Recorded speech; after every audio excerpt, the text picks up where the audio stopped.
चिकित्सा रोग की जाती कि रोगी की? रोग की ना। तो पाप से नहीं, पापी से घृणा, पाप से घृणा करो, पापी से नहीं। अगर किसी में कोई कमी है कोई, तो उसे ठीक करो, गलतियों को पुष्ट मत करो। लेकिन 2, 4, 10 गलती को देखकर सारी गलतियों को, अच्छाइयों को नजरअंदाज मत करो। तो बुराई में अच्छाई देखना, बुरे व्यक्ति में भी अच्छाई मिल सकती है। देखो, आप अपने घर में फटा कपड़ा भी इसलिए सुरक्षित रख लेते हो कि फर्श पोंछने के, पोतने के काम में आएगा। रखते हो कि नहीं? बोलो। अब आज की जनरेशन का नहीं मालूम, रखते हैं ना? क्यों रखे? माना कि फटा कपड़ा पहनने लायक भले ना हो, पर फर्श पोंछने लायक तो है।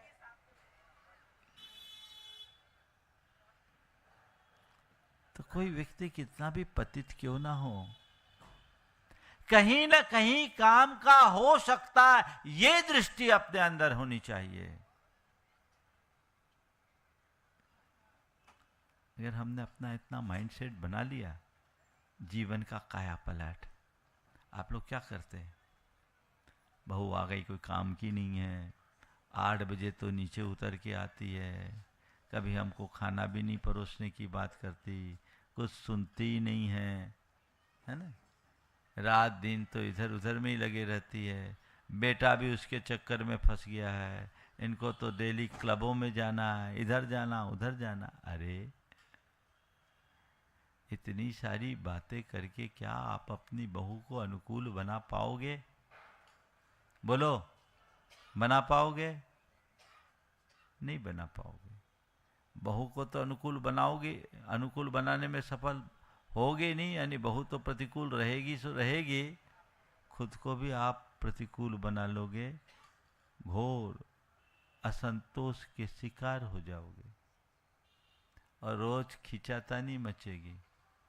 अगर इसकी जगह ऐसा सोचो कि चलो कम से कम घर में बहू तो है, इतना सब कुछ करती, झगड़ती तो नहीं, झगड़ती तो नहीं, ऐसा दृष्टिकोण, और इसका बड़ा असर पड़ता है।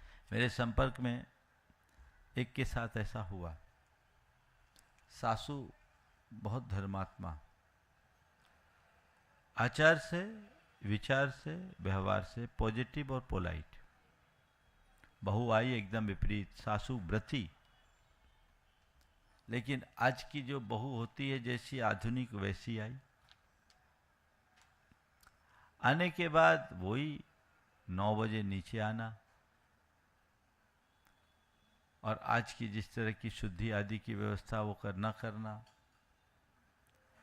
और जो आप लोगों की आम तौर पर आज की समस्याएं, उन सब से शिकायतें, उन सब से ग्रसित रहना। लेकिन उसकी सासू ने कभी कोई प्रतिक्रिया नहीं की। जब उसकी बहन आई, और ये घटना मुझे उसकी बहन ने सुनाई, बहन आई, देखा, बोले महाराज इसकी बहू तो इसकी एकदम विपरीत मिल गई, ये जितनी धर्मी बहू बिल्कुल उल्टी,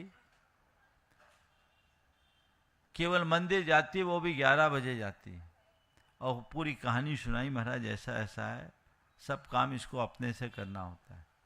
साथ में वो बैठी थी, उसने कहा महाराज जी क्या हो गया, मेरी बेटी नहीं है, अगर मेरी बेटी घर में होती तो वो भी ऐसे ही करती, ये क्या कर रही है, जब बेटी थी जो घर में करती थी वो यहाँ आके कर रही है। महाराज माथा फोड़ी करने से क्या होगा, अभी मेरा हाथ पांव चल रहा है, मैं अपना काम कर रही हूँ, जब तक मैं हूँ तो हूँ, उसके बाद खुद अपना करेगी, समय पर सीख जाएगी। मैं भी जब नई नई बहू थी तो इतनी धर्मी थोड़ी थी, धीरे धीरे होता है महाराज।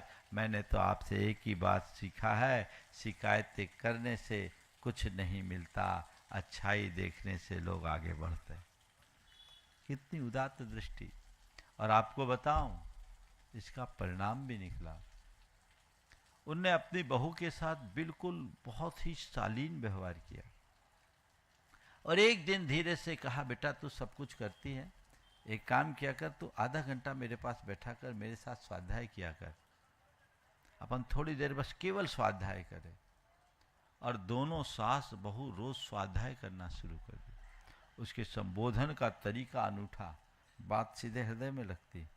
आज ये नतीजा है कि बहू कदम से कदम मिला करके चलती है और उसकी सारी बातें खत्म।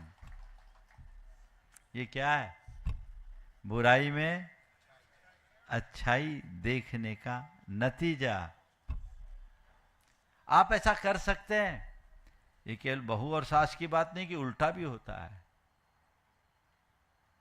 कई जगह बहू अच्छी होती, सास उल्टी हो जाती। तो कोई हो, चाहे सास बहू की बात हो, बहू सास की बात हो, भाई भाई की बात हो, पिता पुत्र की बात हो, किसी की भी बात हो, आपके अंदर सकारात्मकता होगी तो परिणाम सकारात्मक ही आएंगे। एक बात सदैव ध्यान रखो कि हम दूसरों से जो अपेक्षा रखते हैं उसकी शुरुआत खुद से करें। जय जिनेंद्र। अगर आपको मेरी वीडियो अच्छी लगती है तो प्लीज़ मेरे चैनल को सब्सक्राइब करिए, लाइक करिए, शेयर करिए। इसी तरह से अपना प्यार मुझे देते रहिए।